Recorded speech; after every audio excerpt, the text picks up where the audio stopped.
খাদিজার মতো নবী ভক্ত হও। এই পৃথিবীতে আমার নবী কি খাদিজার চাইতে বেশি মহব্বত করেছে এমন কোন মানুষ দ্বিতীয়টা নাই। কারণ আমার নবীর প্রতি সর্বপ্রথম ঈমান এনেছেন পুরুষ না নারী? কোন নারী বলেন? এবং রাসূলকে সবচেয়ে বেশি মহব্বত করেছেন কোন মহিলা বলেন? খাদিজা। রাসূল জীবনে যত দোয়া করেছেন প্রত্যেকটা দোয়ায় খাদিজার নামটা নিয়েছেন। বিশেষ করে খাদিজার যখন ইন্তেকাল হয়ে যায়, ইন্তেকাল হওয়ার সেই দিন থেকে শুরু করে নিয়ে মৃত্যুর দিন পর্যন্ত এমন কোন দোয়া নাই যে দোয়ায় তিনি খাদিজার জন্য দোয়া করেন নাই। খাদিজাকে নিজের হাতে দাফন করেছেন সেই মক্কায় থাকতেই। আমার নবীজি খাদিজাকে খুব ভালোবাসতেন, খাদিজাও রাসূলকে খুব ভালোবাসতেন। যখন বিয়ে হয়, ধনীকে বলেন, বলেন ধনীকে আর গরিবটাকে? আমার রাসূল, রাসূল গরিব হয়েছিলেন, রাসূল গরিব ছিলেন না, রাসূল গরিব ছিলেন না। কিন্তু জন্মের আগেই বাপ, জন্মের পরেই মা চলে গেছে। যে পরিবারে বাপও থাকে না, মাও থাকে না, সম্পদ কি ঠিক থাকে নাকি? সম্পদ দেখার লোক নাই, সম্পদ গুলো হেরে গেছে। চাচার কোলে মানুষ হয়েছেন, এই জন্য পরিবেশগত কারণেই তিনি গরিব হয়ে পড়েছিলেন। কিন্তু খাদিজা প্রস্তাব দিলেন, খাদিজা তাকে পছন্দ করলেন, কিন্তু প্রস্তাব দিয়েছেন রাসূলকে নয়। খাদিজা নিজে বলেন নাই, একজন মহিলার মাধ্যম দিয়ে নবীর কান পর্যন্ত সংবাদ যখন দেওয়া হলো, নবীজির বাপও নাই, মাও নাই, সোজা চলে গেছেন চাচা আবু তালিবের কাছে, গিয়ে বলছেন, ও চাচা, প্রস্তাব আসছে। কে? খালিদের কন্যা খাদিজা বিয়ের প্রস্তাব দিয়েছে। আবু তালেব বলতেছেন, ভাতিজা মুহাম্মদ, আমার জানা মতে আমি মক্কার মানুষগুলোকে চিনি ভালো করে। আমি তো আব্দুল মুত্তালিবের ছেলে আবু তালেব, আমি চিনি, জানি, বুঝি। তোমাকে যেহেতু প্রস্তাব যখন দিয়ে ফেলেছে, আমার মনে হয় খাদিজাকে তোমার জন্যই বানানো হয়েছে। কে বলতেছে? চাচা আবু তালেব। যদিও কাফের, কিন্তু নবীর পক্ষের মানুষ, নবী পক্ষের মানুষ, পক্ষের মানুষ। জানেন, আবু তালেবের জন্য আমার কেমন যেন লাগে মাঝে মাঝে।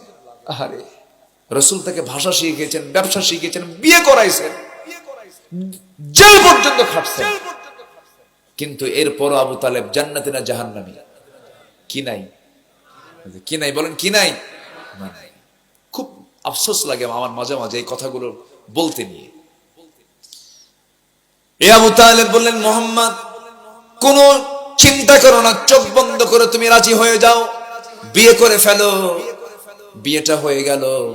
মক্কার ধনী মানুষগুলো সবাই মিলে বলা বলি শুরু করলো, খাদিজার একটা কাজ করলো নাকি, টাকা নাই পয়সা নাই এমন একজন গরিব মানুষ তার স্বামী হলো, এরকম বলে না, অনেক সময় বলে না। খাদিজার কানে যখন সংবাদটা চলে গেল, মক্কার সমস্ত ধনকুবেরদের ডাকলেন, সব ধনীদের ডাকলেন। সেই সময় টপ ওয়ানে ছিলেন খাদিজা, মক্কার সবচেয়ে ধনী মানুষ ছিলেন, সবচেয়ে ধনী নারী ছিলেন তিনি। ব্যবসা বাণিজ্য বুঝতেন, এক্সপোর্ট ইম্পোর্টের ব্যবসা তিনি করেছেন। একজন নারী হওয়ার পরও তিনি ব্যবসার জ্ঞান জানতেন, ব্যবসা বুঝতেন। বাবার কাছ থেকে সম্পদ পেয়েছেন, আগের স্বামীদের কাছ থেকে সম্পদগুলো পেয়ে সম্পদের পাহাড় হয়ে গেছে, সবগুলো জমা হয়ে গেছে। যখন সমস্ত ধনীরা যখন এমন রিপোর্ট করলো নবীর বিরুদ্ধে, আমার নবীজির প্রাণপ্রিয় স্ত্রী খাদিজা সবাইকে ডাক দিলেন, সব ধনীদেরকে ডাক দিলেন। সেই সময় পর্দার আয়াত নাজিল হয় নাই, সবাইকে ডাক দিয়ে বসালেন। বসে বলছেন, তোমরা আমার স্বামীর ব্যাপারে কি রিপোর্ট করো বলো তো? কেউ ভয়ে কথা বলে না, কারণ ধনীকে কে কে বলেন, কে? ধনীদের একটা প্রভাব আছে না? প্রভাব আছে, সব চুপচাপ শুনতেছে। এবার খাদিজা নিজেই বলতেছেন, শোনো, আমি আমার স্বামী হিসেবে যাকে পেয়েছি সেই স্বামী মুহাম্মদ আহমদকে নিয়ে আমি তোমাদেরকে 4টা প্রশ্ন করতে চাই। নাম্বার 1 হলো, আমার স্বামীর চরিত্র কেমন? সবাই বলে ফার্স্ট ক্লাস, জীবনে একটা মিথ্যা কথা তার মুখ থেকে বের হয় নাই। খাদিজা বলছেন, নাম্বার 2 প্রশ্ন হলো, আমার স্বামীর চেহারা কেমন?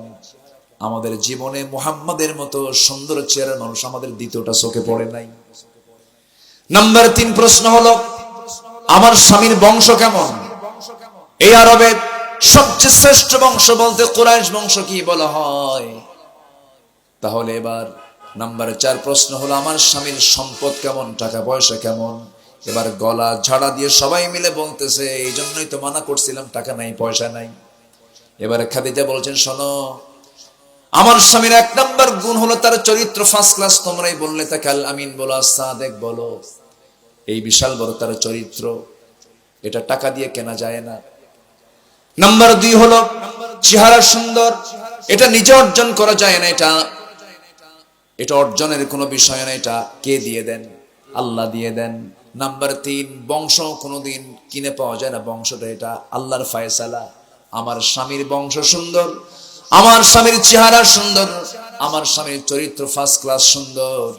নাম্বার 4 হলো আমার স্বামীর টাকা পয়সা নেই, এই তো বিষয়। তোমরা কোনো চিন্তা করো না আমার স্বামীর এই ব্যাপারে। আমি তোমাদেরকে সাক্ষী রেখে এই মুহূর্তে বললাম, আমার জীবনের অর্জিত স্থাবর অস্থাবর সমস্ত সম্পত্তি আমি বিশ্বাসী মুহাম্মদকে আমি দিয়ে দিলাম। সুবহানাল্লাহ।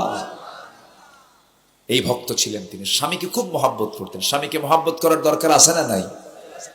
যে স্বামীর কাছে আপনার যৌবন দিলেন, আর কি রাখবেন? আপনি যৌবনটাই দিয়ে দিয়েছেন যার হাতে, তাকে আপনি জীবন দিয়ে ভালোবাসা উচিত, মহব্বত করা উচিত। স্বামী তার স্ত্রীকে মহব্বত করবে, স্ত্রী তার স্বামীকে মহব্বত করবে।